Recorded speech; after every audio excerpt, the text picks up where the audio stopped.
Hi!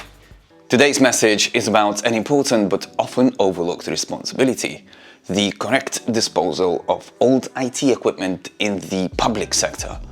This includes computers, servers, printers, mobile phones and other electronic devices that are no longer in use.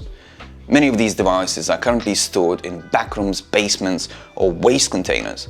However, they continue to pose risks even after they are no longer operational. Why is this such an issue? Well, because these devices often still contain sensitive data.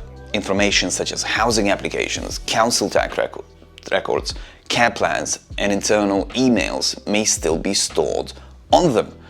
Even when a device no longer powers on, the internal storage can remain accessible. If this data is not erased securely, it may lead to serious data breach. For public bodies, the consequences may include legal penalties, reputational damage and a loss of public trust. Public authorities must comply with the United Kingdom General Data Protection Regulation, the Data Protection Act and guidance from the National Cybersecurity Centre. These regulations require that personal data must be protected at all times, including the end of the device's life. Devices must be securely wiped or destroyed before disposal, and a complete and auditable record of disposal must be maintained. So placing equipment in storage indefinitely, giving it away informally or disposing of it through unverified channels is no longer acceptable. What is the actual correct process then? Well, a compliant disposal process includes several steps. First, arrange for collection by a certified provider. Each device should be catalogued, including asset numbers, make, model and condition. All storage media must then be securely wiped using approved software or physically destroyed to government standards. After this, documentation should be issued confirming the process was completed. This provides a full chain of custody that can withstand legal and audit scrutiny.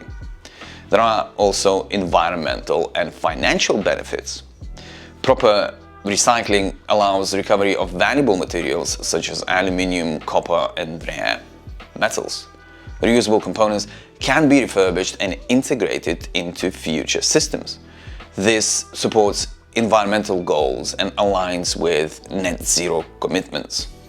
In addition, the reuse of materials can reduce procurement costs and limit unnecessary purchases. So, in conclusion, old IT equipment must not be treated as ordinary waste. It must be processed with care, transparency and in full accordance with legal requirements. The secure and sustainable disposal of IT assets is not only a legal duty, it's actually a demonstration of accountability to the public. Thank you for your time today.